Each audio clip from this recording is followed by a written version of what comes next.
내가 잘못한 것도 아닌데 오해를 받기도 하고 또 열심히 살아갔는데 시작은 좋았는데 결과가 엉뚱한 방향으로 흘러갈 때도 있습니다. 또 어떨 때는요, 세상이 나를 미워하는 것처럼 되는 것마다 안 되는 것도 있다는 것이지요. 오늘 바울의 삶도 마찬가지였습니다. 예수님 전하는 거 단지 그 하나만을 위해서 열심히 살아가는데 오해를 당하기도 하고 더 나아가 오늘 본문은요 40여 명이 힘을 다하여서 이 바울을 죽이려고 하는 그 음모를 꾸미는 것을 볼 수 있습니다. 그러나 중요한 것은 그 음모 속에서도 그 죽음의 현장 가운데서도 하나님께서는요 조용히 일하고 계셨다는 것. 오늘 그 말씀을 통하여서 하나님의 그 인도하심과 보호하심의 그 은혜가 바울에게만 있는 것이 아니라 오늘 우리가 믿음으로 살아가는 저와 여러분의 삶 가운데서도 동일하게 있게 되어지기를 간절히 소망합니다.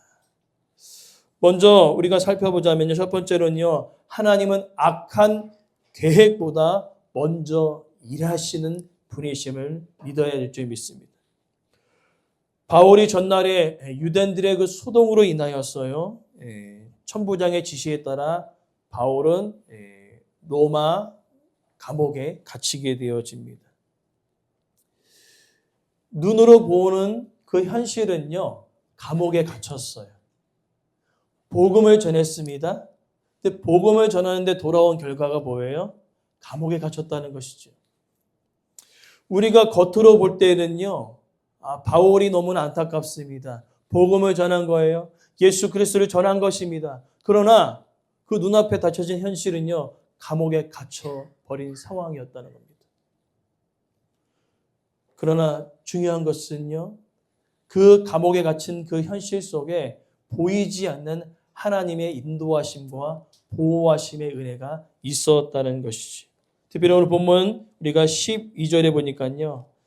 날이 샘에 유대인들이 당을 지었습니다. 또 맹세합니다. 그리고 바울을 죽이기 전까지 먹지도 마시지도 아니하겠다. 대단한 결단을 하고 있는 것을 볼 수 있습니다. 누군가를 죽이기 위해서 엄청난 결단을 합니다. 내가 얘를 반드시 죽이기까지 난 먹지도 마시지도 않겠다. 이런 결단하는 사람이 오늘 본문에 몇 명이라 이야기하고 있습니까?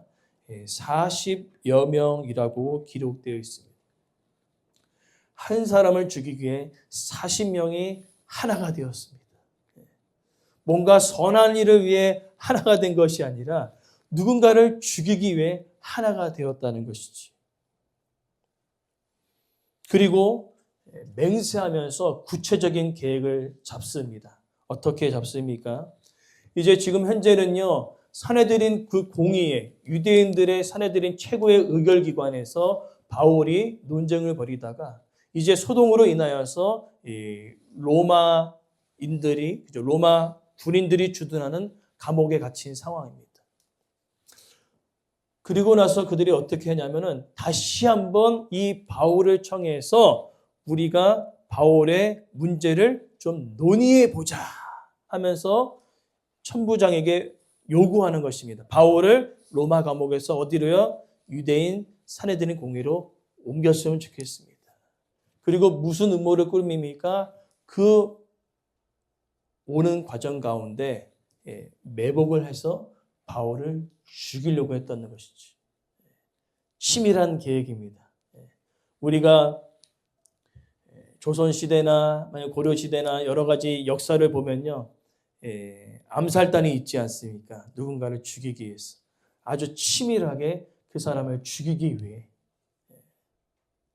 준비되어지는 그 모든 과정. 이런 상황이 어때요? 아주 급박하게 돌아가고 있는 것입니다. 누굴 죽이기 위해서요? 바울 한 명을 죽이기 위해서 최대한 지혜를 끄집어내서 바울을 죽이고자 했다는 것이죠. 여러분 이 상황의 급박함이 여러분 느껴지십니까? 바울을 죽이기 위해서 40명이 하나가 되었습니다. 그리고 이 로마 감옥에 갇혀있는 이 바울을 이제 어디요? 유대인들의 사내들인 공회로 옮겨가는 과정 속에 매복했다가 죽이려고 하는 그 상황 가운데 있다는 것입니다. 그러나 놀라운 것은요, 하나님은요, 그들의 계획보다 먼저 앞서 일하시는 하나님 되심을 믿습니다.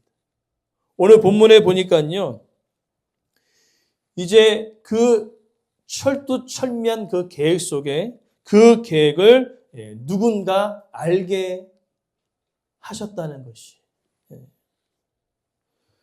16절부터 22절에 보니까요, 아주 예상치 못한 인물을 통하여 하나님은 바울을 지키시는 것을 볼 수 있습니다. 성경에 단 한 번 딱 기록되었습니다. 단 한 번 등장하였습니다. 하나님께서 누군가를 구출해내셨을 때 누군가 대단한 인물들을 사용하시는 것이 아니라 전혀 생뚱맞는 그 한 사람을 사용하시는데 오늘 본문에 누가 있습니까? 16절에 바울의 생질. 조카가 느닷없이 등장한 것이지요. 오늘 사도행전을 통틀어서 딱 한 번 등장합니다. 어디서 나왔는지 전혀 몰라요.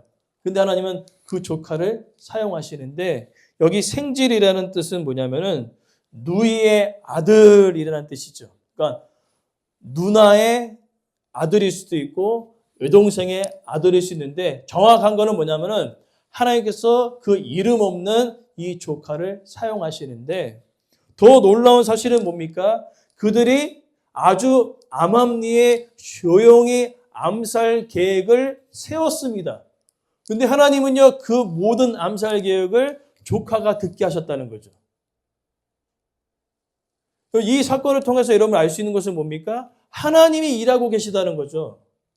40명이 똘똘 뭉쳐가지고 조용히 그 암살 계획을 세웠는데도 불구하고 하나님은 그 계획을 조카가 듣게 하셨다는 거예요. 이게 놀라운 사건입니다.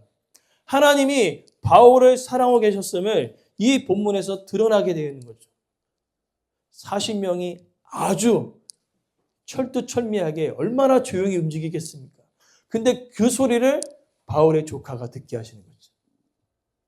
성경에 딱 한 번 등장하는 이 조카를 통하여서. 그래서 이제 바울에게 알립니다. 지금 이제 대제사장과 또 유대인들이 분명히 이 로마 감옥에서 삼촌을 이제 끄집어내서 유대인 사내들인 공회를 가서 다시 한번 변론해라. 다시 한번 너가 죄가 없음을 변증해라. 라고 이야기했을 때 절대 가면 안 됩니다. 가면 어떻게 되는 거예요? 죽는 겁니다. 근데 바울에게만 알려서 될 게 아니잖아요. 바울이 나름대로 뭘 할 수 있겠습니까? 지금 바울은 어디에 있습니까? 로마 감옥에 있어요. 바울이 할 수 있는 일이 아무것도 없습니다. 그래서 바울이 얘기합니다. 그러면 네가 이렇게 들었던 것을 천부장에게 이야기해라. 근데 여기 보십시오. 천부장에게 얘기한들 들어줄 거야, 안 들어줄 거예요? 안 들어주죠. 왜 들어주겠습니까? 현재 바울은요, 아직 정확한 단서가 없어서 제목을 정하지 못한 죄인의 신분으로 감옥에 갇힌 거예요. 아무리 로마 시민이어도 지금 현재 무슨 신분으로 갇혀 있는 거예요? 죄인의 신분으로 갇혀 있습니다. 그렇기 때문에 아무리 조카가 천부장을 만나서 이렇게 된다고 해서 그 말을 들어줄까요? 무시할까요? 무시하죠. 무시한다는 겁니다. 당연히 무시합니다. 왜 그렇습니까? 아직 정확하게 이 문제가 밝혀지지 않았지만 현재 뭐예요? 죄인의 신분이에요. 로마 시민이지만 죄인의 신분이기 때문에 그 말을 정당한 요구를 들어줄 권리가 있다 없다? 없어요. 그러나 오늘 본문에 보니까요. 천부장이 그 청년의 말을 듣고 아 그렇구나. 내가 준비해야 되겠구나. 이 사건 가운데 하나님께서 지금 조카를 사용하시고 천부장을 사용하고 계시면 여러분 보고 계십니까? 이루어질 수 없는 상황인데 하나님은요. 그 모든 악한 계획 가운데 먼저 일하시고 또한 바울의 조카가 40명이 아주 조용히 은밀하게 계획한 그 모든 계획을 조카가 듣게 하시고, 그리고 더 나아가 지금 현재 죄인의 신분으로 감옥에 갇혀 있는 바울, 그리고 바울의 조카가 천부장에 건네는 그 말, 들어줄 수 없는 상황이라는 거죠. 그런데 천부장은요, 바울이 그 유대인들에게 변론하는 그 모든 것을 보면서 이 사람은 죄가 없는 사람임을 이미 깨달았어요. 그 깨달았던 것도 누가 주신 마음일까요? 하나님께서 허락하신 마음이라는 거죠.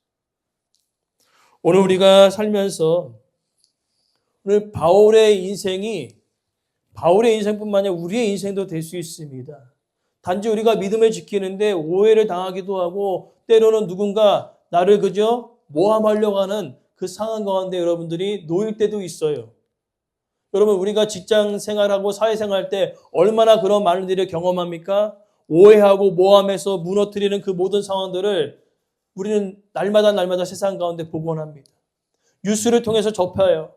그렇게 세상은요, 모함하고 무너뜨려 자신이 위로 서는, 높아지려는 그 마음들이 세상 가운데 항상 있다는 것입니다.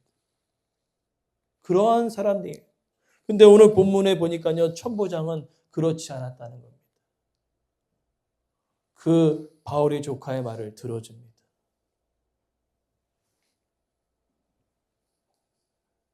그리고 들어줄 뿐만 아니라 오늘 본문에 보니까요, 계획은 어디로 옮겨야 돼요, 지금 현재? 계속 대제사장과 유대인들이 계속 얘기하니까 어디로 옮겨져야 돼요, 지금 현재? 유대인 사내들인 공회로 옮겨져야 됐잖아요. 근데 천부장은요, 그렇게 안 합니다. 오히려 바울이 내가 가이사라에게 상소하겠다 얘기했기 때문에. 로마 시민은요, 어떠한 특권이 있냐면요, 내가 억울한 일이 당했어요. 그러면 로마 가이사 황제에게 상소합니다. 그러면 가이사 황제가 그 모든 문제를 판결해낼 수 있는 그 권리가 누구한테 있다고요? 로마 시민에게 있다는 거예요. 그러니까 로마 시민으로 살아가는 게 좋아요, 안 좋아요? 엄청나게 좋지요. 네, 함께 따라합시다. 나는 하나님 나라의 시민입니다. 더 대단하신 분들이에요. 더 대단하신 분들. 하나님께서 우리 억울함을 모르실까요? 아실까요? 알고 계세요. 오늘 바울은요, 감옥에 갇혀서 단지 기도한 것밖에 없습니다. 뭘 기도했을까요? 11절 말씀을 붙들고 기도했다는 겁니다. 그날 밤에 주께서 바울에게 말씀하셨습니다. 담대하라. 내가 어디서 갑니까? 로마에서 복음을 전하기 때문에 지금 그들이 어떠한 계획을 다 잡을지라도 너는 살 것이다 라는 말이에요. 어떠한 수단과 방법을 동원해서 너를 죽이고자 하는 모든 세상의 세력들이 있느냐? 걱정하지 말아라. 너는 내가 보호하겠다는 것이죠. 오늘 바울은요, 23절부터 24절에 약속의 말씀을 붙들고 간절히 간구하고 기도했을 때 하나님은 어떠한 일들을 행하십니까? 천부장을 감동케 하셔가지고 천부장에게 당시에 가동할 수 있는 병력이 약 600명입니다. 1000명인데 보통 600명이 주둔하고 있어요. 나머지는 성벽과 외곽을 지키는 데 사용되어지고 약 600여 명이 지금 현재 주둔되고 있습니다. 그런데 보십시오. 바울 한 명을 지키기 위해서 몇 명을 투입하는지. 여러분 수학 좋아하시나요? 저는 별로 수학 안 좋아하는데 제가 말씀을 드릴 테니까 몇 명인지 더해 보시기 바랍니다. 200명 더하기 70명. 네, 270명. 270 더하기 200명. 네. 한 명을 보호하려고 몇 명이 투입됐어요? 470명. 놀랍지 않습니까? 천부장에게 이와 같은 마음을 주셨고 바울은 뭐 한 것밖에 없어요? 감옥에서 어떻게 바깥에서 이러한 일들이 일어나는지 알았을까요? 몰랐을까요? 천부장의 병사들을 준비하는 것을 알았을까요? 몰랐을까요? 몰랐어요. 단순히 감옥 안에서 바울이 한 건 딱 한 가지밖에 없습니다. 11절 말씀을 붙잡고 하나님 저 로마에서 복음 전한다고 말씀하셨지 않았습니까? 하나님께서 지금 현재 내가 감옥에 있지만 하나님께서 내 삶을 지키시고 보호하여 주실 줄 믿습니다. 여러분, 우리가 기도한다고 뭐 달라질까요? 아닙니다. 기도하면 달라져요. 여러분들이 감옥에 갇히는 그 상황 가운데, 억울한 상황 가운데, 모함받는 그 상황 가운데 아무것도 할 수 없어서 하나님 앞에 간절히 간구할 때에 하나님의 바깥에서 조용히 일하십니다. 여러분을 통하여 일하신다는 거죠. 그 하나님의 보호하심과 인도하심이 저 여러분 가운데 있다는 겁니다. 그러니 여러분 모함받고 억울하다고 내가 아무리 세상의 방법을 동원한다 할지라도 그것을 피하면 또 다른 문제가 발생하게 되어집니다. 그럼 어떻게 해야 될까요? 그 문제를 붙들고 하나님께 기도하는 겁니다. 하나님, 내가 복음을 지키기 위하여 내가 예수님 믿는데 오해를 당하고 모함을 당하고 손해를 받습니다. 하나님, 저 하나님 나라의 시민 아닙니까? 하나님의 자녀 아닙니까? 약속의 말씀을 붙듣습니다. 내가 환난이나 핍박이나 곤고나 모든 것들을 당할지라도 로마서 8장의 말씀 보니까요. 그 무엇도 하나님의 사랑에서 끊을 자가 없도다. 끊을 자가 없는 것입니다. 하나님의 사랑에서 하나님의 보호하시고 인도하심 속에서 그 누구도 끊어낼 수 없다는 것이지. 그러니 여러분 그 상황 속에 바울과 같이 약속의 말씀 붙들고 우리가 기도할 수 있는 저와 여러분의 삶이 되어지기를 간절히 소망합니다. 오늘 바울을 24절에 바울이 감옥에 갇혀서 힘들었을까 봐 얼마나 세심하게 배려하는지 짐승을 준비했다고 합니다. 이 짐승이 무슨 짐승일까요? 말입니다. 말. 당시의 말은요, 되게 소중했어요. 그래서 아무나 그 말을 태워주지 않습니다. 근데 천부장이 누구한테 말을 태워줬어요? 바울. 바울을 그렇게 존귀하게 보호했다는 거예요. 몇 명과 함께? 470명. 로마에 주둔하고 있는, 로마가 아니죠. 당시 이 예루살렘에 주둔하고 있는 군사가 600명. 600명 중에 470명을 보는 건 뭡니까? 약 80% 이상을 한 사람을 지키기 위해 보냈다는 것은 여러분 그냥 일어난 일이 아니에요. 하나님의 진짜 바울이 하나님께서 바울을 얼마나 사랑하고 보호하신지를 확연하게 보여주는 증거가 된다는 것이죠. 그렇다면 하나님께서 우리를 보호하고 인도하시는 것을 오늘 바울이 경험했던 것처럼 우리는 경험할까요? 경험합니다. 보이지 않아도 하나님께서 바깥에서 그 일들을 이뤄가시는 그 하나님은 오늘 저 여러분 삶 가운데 그 일들을 여전히 지속하여 이뤄냄을 믿습니다. 중요한 것은 무엇입니까? 세상의 방법대로 내가 모함을 당한 것 손해를 보고 했을지라도 세상의 방법으로 대항하는 것이 아니라 믿음으로 대항하는 것입니다. 기도로 대항하는 것입니다. 그러할 때 하나님의 보호하심과 인도하심이 우리 삶 가운데 여전히 나타나길 간절히 소망합니다. 이제 말씀 우리가 정리하면서 세 가지를 우리가 보았습니다. 악한 자들의 계획이 아무리 치밀할지라도 하나님 먼저 일하십니다. 그리고 더 나아가 전혀 예상하지 못한 인물들을 통하여 하나님 바울을 보호하고 계시죠. 천부장과 조카를 통하여서. 그리고 더 나아가 하나님이 약속하셨다면 그 약속대로 우리의 삶을 지키시고 보호하여 주실 줄 믿습니다. 그러니 우리가 해야 할 일은 확실합니다. 무엇입니까? 하나님의 약속은 지금도 유효하다는 것이죠. 바울을 지켰던 약속의 하나님, 능력의 하나님은 지금도 동일하다는 것입니다. 그러하니 우리가 하나님의 손길을 기억하시기 바랍니다.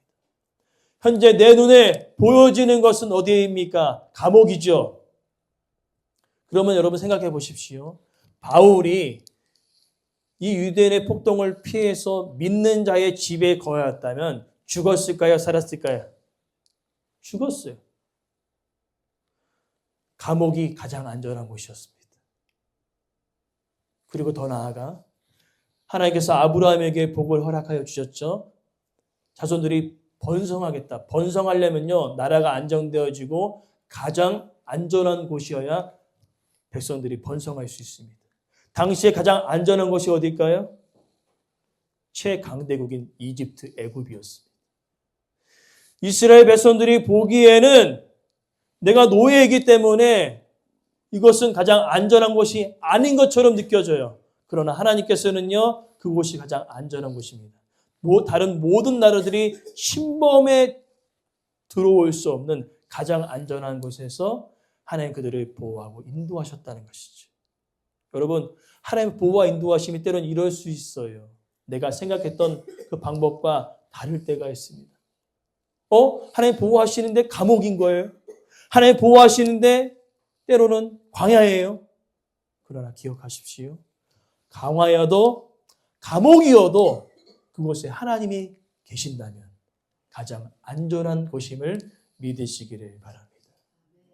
그리고 그곳에서 우리가 날마다 기도할 수 있는 저희의 삶이 되게 간절히 소망합니다.